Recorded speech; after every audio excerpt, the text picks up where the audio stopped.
বাঙালি হয়েও চাইনিজ জিনিসপত্র নিয়ে নাড়াঘাটা করতে আমরা প্রচণ্ড পছন্দ করি।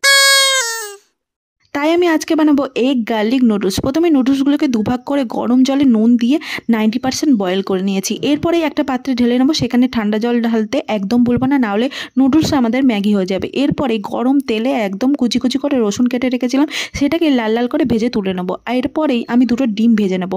ডিমগুলোকে ঝুরঝুর করে ভেজে তুলে নিয়ে ওই তেলে আমি দিয়ে দেবো কিছুটা আলু। যতই বলি চাইনিজ খাবার, কিন্তু আমরা তো বাঙালি, তাই আলু দিতে ভুলবো না। তারপরে কিছুটা নুন দিয়ে দেবো পেঁয়াজ কুচি, ওখানেই দিয়ে দেবো কিছুটা ক্যাপসিকাম কুচি। এরপরে আমি দিয়ে দেবো কিছুটা বাঁধাকপি কুচি। ভালো করে ভাজা ভাজা করে নেবো এই সমস্তটাকে। এরপর এক চিলটে লেবুর রস দিয়ে দেবো, আর দিয়ে দেবো 2 চামচ সয়া সস, 1 চামচ টমেটো সস। আর তারপরে বয়েল করে রাখা নুডলসগুলোকে দিয়ে ভালো করে মিক্স করতে হবে। তারপরে ছড়িয়ে দেবো কিছুটা কাঁচা লঙ্কা আর ভেজে রাখা রসুনটাকে, আর দিয়ে দেবো 1 চামচ মতো ম্যাগি মশলা, আর দিয়ে দেবো ভেজে রাখা ডিম।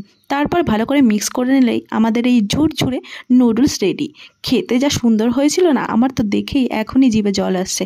তোমরাও কিন্তু বাড়িতে বানিয়ে নাও এই সহজ রেসিপিটা, আজ সন্ধ্যাতেই নাস্তা করে নাও।